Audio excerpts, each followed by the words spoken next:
This year's Lemelson MIT Prize winner truly embodies what it means to be an impact inventor.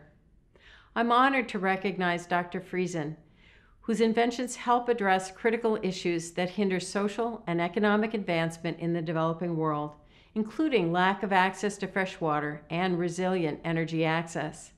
By highlighting Dr. Friesen's work, we hope to inspire a new generation of inventors to follow his lead, as well as encourage support for the systems that allow inventors to take their ideas to reality and impact.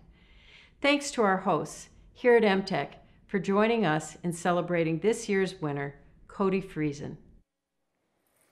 So I'd like to welcome Michael Sema, who's the faculty director of Lemelson MIT, and this year's Lemelson Award winner, Cody Friesen. So at EmTech, we often focus on technological advances that provide solutions to major societal changes. So let me allow you all to exchange the award, and then we'll get into a bit of a conversation. Okay, so Cody, on behalf of MIT and the Lemelson MIT program, congratulations on this award. I know you've already received a check. Yes. And but we do have a little element here to our little sort of tchotchke for your desk. But you know, this didn't come from the web. This is actually made at MIT in the basement of Building 4 in the MIT Glass Lab. And you're not a stranger to MIT, having gotten a PhD here. So I wanted to, make a plug for MIT in this award also, and that we had something to do with it, I think. And also, I guess we'll have a chance to talk about your inventions here in a little bit. Wonderful. So there you go. Well, it's heavier than the check. Which Good. All right, thank you. Oh, sure. Yeah. All right, thank you. So let's sit. So where would you like me? Yeah, All right. Yep. this is, as I understand it, the 25th year of giving out this prize. It's $500,000, so it's a nice prize, and it's about honoring inventors whose life work invents solutions to major life and societal problems. So we're going to have a conversation about that and about what Cody's work involves, what your work involves, and why you're being honored. So Michael, let's start with kind of the bigger picture. You're the faculty director of the Lemelson MIT program. That's right. And that is about ultimately inventors, outstanding inventors who are inspiring young people to create more inventions. So can you tell us a little more about that and why it's so important, and help this audience know why they care about it? Well, there's a lot of evidence that role models make a difference to young people. And so Jerry Lemelson had the idea that we needed to recognize inventors if he wanted to inspire young people to become inventors. And so 25 years ago, he started the process here in partnership with MIT. And so that's the reason why we do it. And we also recognize younger inventors. We have a National Student Prize inventor competition that we get students from all over the country to apply to. And so we kind of think of this as a pathway. And TR35, he was a TR35 award winner, so just like the young people we just saw. So those TR35 winners out there. Yeah, exactly. Dream on. So I think that's 10 years ago, yeah. All of those, it's the same reason why you recognize the TR35s. Yep. Exactly the same reason. So the man of the hour. I'm dying to know what you're going to do with your $500,000, or maybe you want to tell me that later. Okay, I'll tell you. You can tell me that privately. Yeah. But let's go back a bit and talk about what is this invention? What inspired you? What influenced you to become an inventor? Oh, yeah, sure. Geez. So I probably started keeping my inventions notebooks when I was, probably 5 or 6 years old. I was a little bit of a unique child. Do you still have them? I don't still have them, which really bums me out. I did find some sheets that I had drawn. Right. I'm not sure what I was thinking at the time, but anyway. So I've been sort of in that mode of thinking about how to adjust the world or bend the world to my will for a long time. But as I got a little older, so I grew up in the Sonoran Desert in Arizona, and where I lived was sort of in the middle of a cotton field, and it was flood irrigated a foot deep every year, and multiple months of the year. And then there was a big orange orchard, and there's something called the 5 Cs of Arizona, which is copper, cotton, citrus, climate, and cattle. And so 4 of those were directly, influencing kind of in my direct zone. But then we'd go hiking into the desert, and you'd hike to like a riparian spring, and there'd be cottonwoods and cattails, and you see the impact of sort of water in a very small environment, given the austere environment of the desert, versus home, where this massive amount of water was being used to flood irrigate. And so I got really sort of excited about what we now would refer to as the energy, water, food nexus. In Arizona, solar was already a big deal, a long time ago. People talked about it for a long time, have been talking about it for a long time. It's much more real now than it was then. And then there was this juxtaposition of water and food in a very, kind of interesting way. So that's what sort of got me going into the energy space, and ended up doing a PhD here in material science as a result. And let me also just say, I'm just absolutely so humbled by being chosen this year. And thank you to you both in EmTech and MIT, and of course the Lemelson MIT program. It's just a great honor. Thank you. So on that, Michael, there must be a lot of people you could choose Yes. a winner from. What made you choose Cody for this award, and can you say a little bit about the process? Yeah, of course it wasn't me that chose them. I kind of managed the process, as you say. So it's a nomination process. We have many nominations. We have a screening committee made up of people in the community of MIT that down select to 5 cases, and then we have a national jury that selects the winner amongst them, or at least the proposed winner. And then it goes back to the screening committee in case there's any other information that we find that needs to be considered. And that's usually, in all the times I've been associated with it, they've always been consistent with the national jury. So that's our process, and it's a truly amazing group of people to see these cases. But I'll tell you, with Cody is prolific inventors, had impact, fluidic energy, zero mass water, and all these things. But what really caught the eye of the jury this year was your mentorship of students in entrepreneurship. So Cody started, maybe you can even talk about that, started what I call an entrepreneurship program at ASU to mentor young people with their business ideas. And as you know, this is a big thing for students across the country, and he really started it at ASU. Yeah, and I'll just mention the end of the process, which was I was driving to an investor's office in Portland, and I received a call from Michael, and he says, "What are you doing right now?" I said, "I'm driving." He says, "Can you pull over?"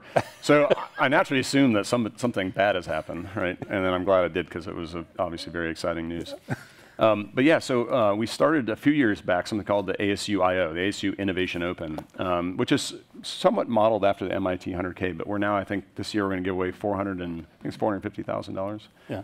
So, just it's a national competition for student entrepreneurs that are thinking about how do you go change the world. And now this year, for the first time, we have named awards that are, one's in climate, another one's in sort of hard tech, and so on. So it's kind of a neat thing. That was the discussion amongst the jury.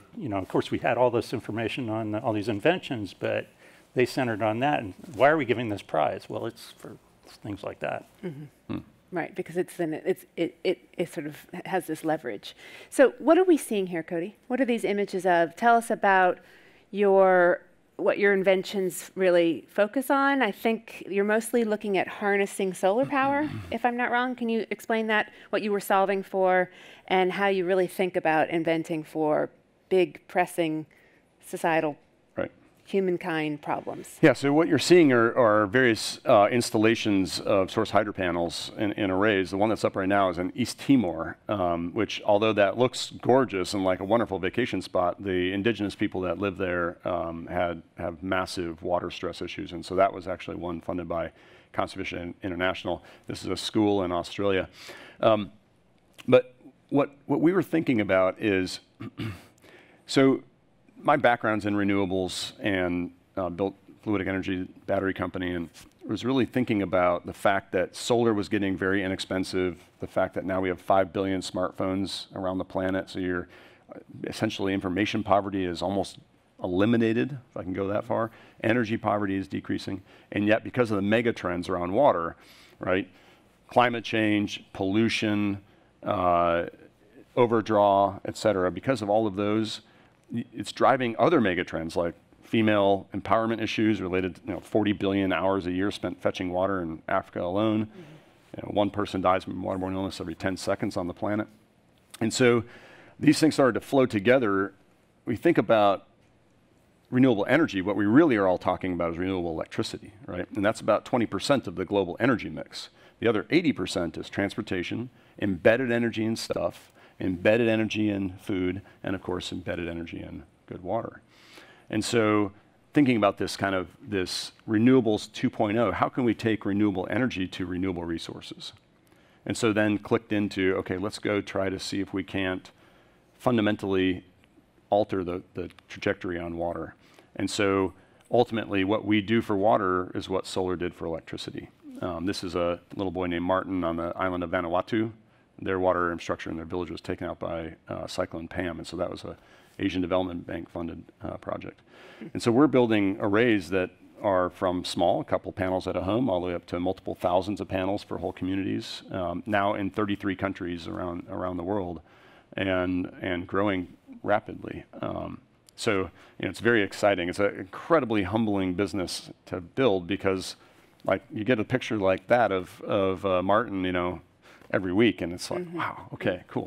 But the idea is the panel, instead of generating electricity, generates water. That's right. So we take sunlight and air as inputs, and that's it, right? So there's no wire input, there's no pipe input. Water in general is a sort of a mass customization problem, right? Anywhere you go in the world, you have to know where does that, what is the state of that water, what are you going to do to it, and so on. And so there's sort of every single time you show up to build infrastructure, it's this massive challenge. With this, we're on sort of a Moore's Law learning curve, right? It's a single device enabled by material science, enabled by a machine learning algorithm, enabled by some other innovations, and it's a highly cross-disciplinary effort to get to what now is being deployed at in some of these amazing places. And as I understand it, you brought some with you. Yeah, that is the Sonoran Desert air dispensed in liquid form. Oh, there it is. I thought this was wine. Yeah, no. Later. Yeah, no. So, yeah. So I was kind of teasing about the prize money. But tell us what you're doing with the prize money. Yeah. Well, so as I just mentioned, not a Ferrari.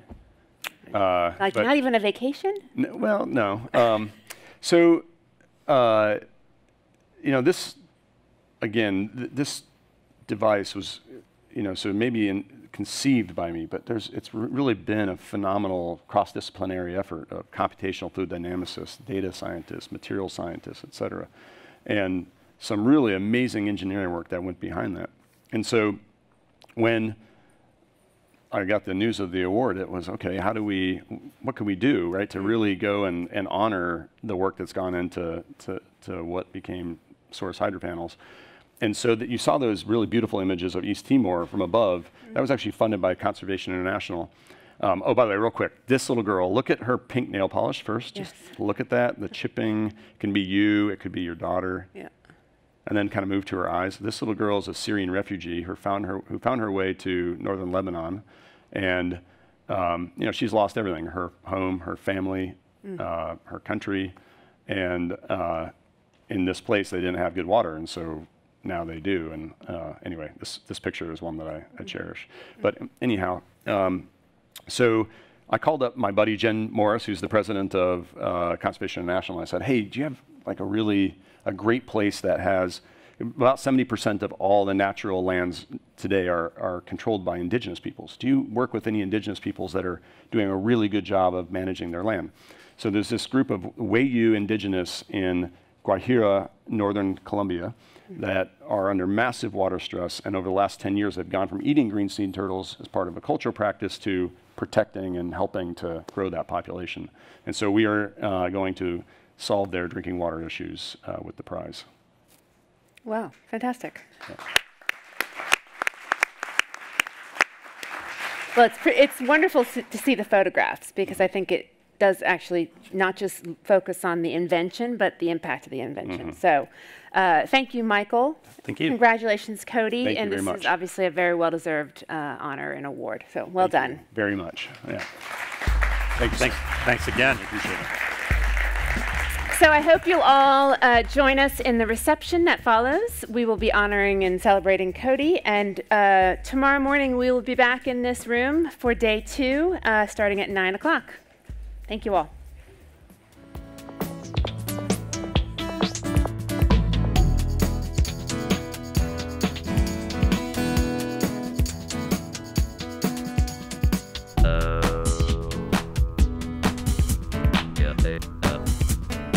Yeah.